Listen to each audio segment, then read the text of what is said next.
بسم الله الرحمن الرحيم. طه ما أنزلنا عليك القرآن لتشقى إلا تذكرة لمن يخشى تنزيلا ممن خلق الأرض والسماوات العلا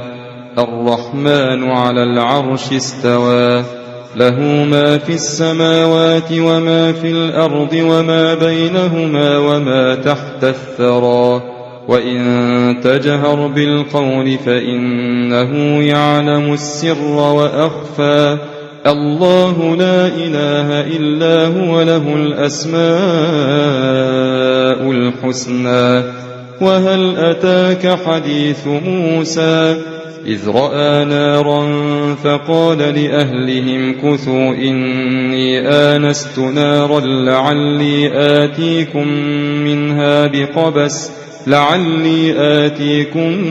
منها بقبس أو أجد على النار هدى فلما أتاها نودي يا موسى إني أنا ربك فاخلع عليك إنك بالوادي المقدس طوى وأنا اخترتك فاستمع لما يوحى إنني أنا الله لا إله إلا أنا فاعبدني وأقم الصلاة لذكري إن الساعة آتية أكاد أخفيها لتجزى كل نفس بما تسعى فلا يصدنك عنها من لا يؤمن بها واتبع هواه فتردى وما تلك بيمينك يا موسى قال هي عصاي أتوكأ عليها وأهش بها على غنمي ولي فيها مآرب أخرى قال ألقها يا موسى فألقاها فإذا هي حية تسعى قال خذها ولا تخف سنعيدها سيرتها الأولى واضمم يدك إلى جناحك تخرج بيضاء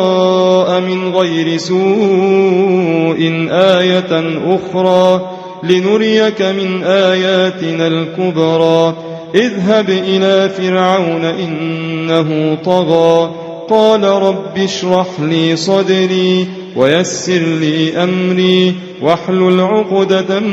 من لساني يفقه قولي واجعل لي وزيرا من أهلي هارون أخي أشدد به أزري وأشركه في أمري كي نسبحك كثيرا ونذكرك كثيرا إنك كنت بنا بصيرا قال قد أوتيت